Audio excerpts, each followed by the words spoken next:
Como a baixa pressão atmosférica pode interferir na homeostase? Quais são os desafios fisiológicos em altas altitudes? O primeiro requisito para uma oferta adequada de oxigênio aos tecidos é uma captação adequada de oxigênio da atmosfera.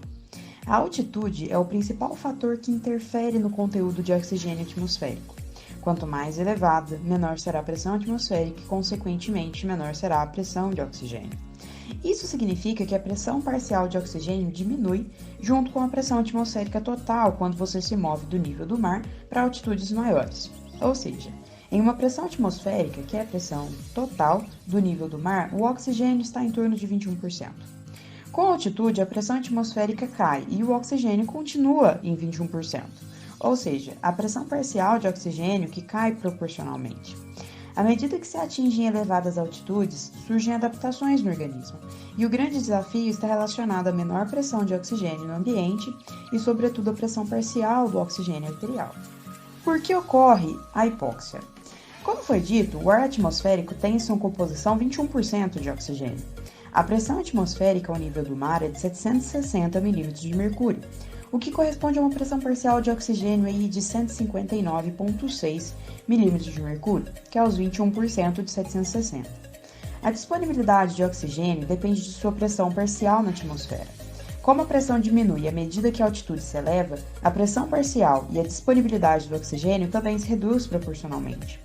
Com isso, a baixa pressão atmosférica, o 21% de O2, resulta em baixa pressão parcial de oxigênio na atmosfera e, consequentemente, baixa pressão alveolar de oxigênio, que leva aí, então, uma baixa pressão arterial de oxigênio, que é a hipoxemia, E tem-se aí a redução da oferta de oxigênio aos tecidos, que é a hipóxia.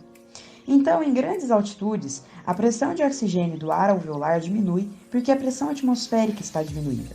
E, consequentemente, a pressão de oxigênio arterial diminui e ocorre hipoxemia, que causa a hiperventilação, por efeito sobre os quimiorreceptores periféricos. Embora a hiperventilação ajude a manter a pressão parcial de oxigênio nos capilares sanguíneos sistêmicos, longe de decair excessivamente, a pressão parcial de oxigênio vai declinar em grandes altitudes. Diante dessa situação, qual é o mecanismo de adaptação? Uma vasodilatação nos leitos vasculares em resposta à hipóxia alveolar? Não, a hipóxia alveolar estimula a vasoconstrição.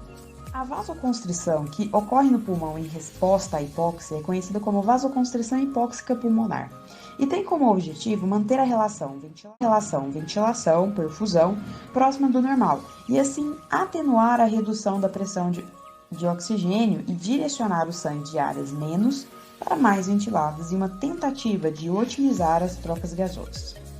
Inicialmente, pensamos que a rede vascular pulmonar, ao se contrair em resposta à hipóxia alveolar, é um mecanismo de proteção. Porém, resulta em aumento da pressão arterial pulmonar e hipertrofia do ventrículo direito. Como? A vasoconstrição aumenta a resistência dos vasos, aumentando a pressão hidrostática dentro dele, o que favorece a filtração, ou seja, a saída de fluido do vaso. Como quase não tem interstício no pulmão, onde o fluido vai parar? No alvéolo. Com água no alvéolo, o que ocorre com o emparelhamento VQ que já estava comprometido? E quais são os valores normais disso? Quando o oxímetro apresenta uma saturação periférica de oxigênio de 95%, considera-se equivalente a uma pressão parcial arterial de oxigênio de aproximadamente 80 milímetros de mercúrio. Dessa forma, quando a saturação periférica de oxigênio está a 90%, a pressão parcial arterial de oxigênio está próxima de 60 milímetros de mercúrio, indicando severa hipoxemia. Valores acima de 95% são considerados normais, enquanto que em pacientes com alteração pulmonar comprovada, valores de 92% a 94% são considerados toleráveis, embora indicativos de hipoxemia moderada. Embora a oximetria seja um método prático, tem a limitação de em condições de hipoperfusão tecidual periférica, arritmias cardíacas ou em tecidos pigmentados, a leitura pode estar comprometida. A oximetria de fluxo é, portanto, uma ferramenta útil para a detecção de casos de hipoxemia, pois a cianose só é evidenciada quando a oximetria está gravemente baixa, inferior a 85%. De forma sucinta, o que acontece? Nós temos a diminuição do oxigênio nessas altitudes, e isso leva à diminuição do oxigênio arterial, que pode ser devido a uma hipóxia, exercícios. E essa diminuição de oxigênio arterial leva a uma vasoconstrição pulmonar, que acaba levando a uma hipertensão pulmonar.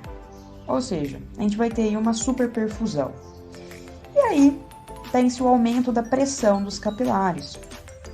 E no final das contas, né, nós acabamos tendo um vazamento desses capilares que nós chamamos de RAP, que é o edema pulmonar de alta altitude.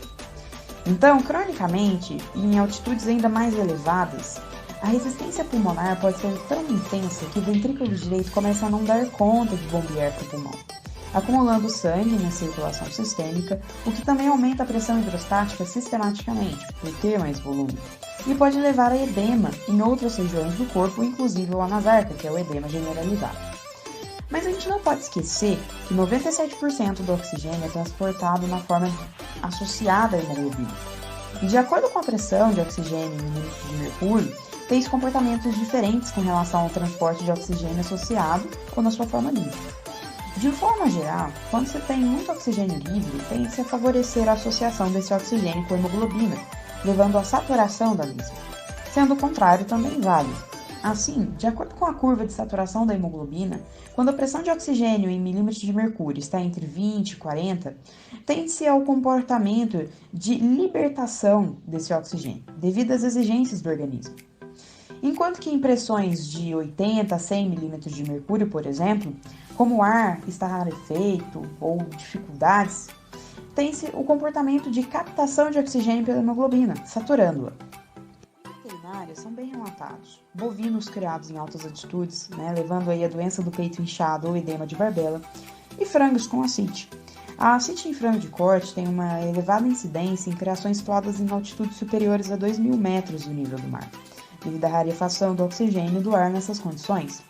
A reduzida pressão parcial de oxigênio na atmosfera provoca hipóxia tecidual e aumento do débito cardíaco. E como nós solucionamos isso? Através de adaptações. E quais seriam elas? Primeiro, a pressão de oxigênio alveolar está diminuída nas grandes altitudes porque a pressão atmosférica está diminuindo. E, consequentemente, a pressão de oxigênio arterial também está diminuída, ou seja, hipoxemia. Segundo, a hipoxemia estimula os quimiorreceptores periféricos e aumenta a frequência respiratória, que é a hiperventilação. Essa hiperventilação causa a alcalose respiratória. Terceiro, a hipóxia estimula a produção renal de eritropoetina, que aumenta a produção de hemácias. Consequentemente, ao aumento da concentração de hemoglobina, com o aumento da capacidade de transporte de oxigênio do sangue e o aumento desse conteúdo de oxigênio no sangue. A capacidade de carregamento do oxigênio se eleva devido ao aumento no número de eritrócitos no sangue, ou seja, a hipóxia, nos fins, leva a maior produção de EPO, que é a eritropoetina, estimulando a medula óssea a produção de eritrócitos. Quarto, a hipóxia crônica desencadeia um aumento na produção de difosfoglicerato nos eritrócitos, que é um fator adicional que afeta a ligação oxigênio e hemoglobina. Quando esse fator aumenta, há uma redução da afinidade da hemoglobina pelo oxigênio, o que facilita a liberação de oxigênio nos tecidos. E em quinto, a vasoconstrição pulmonar. A gente espera que você tenha entendido. Boa sorte. Até mais!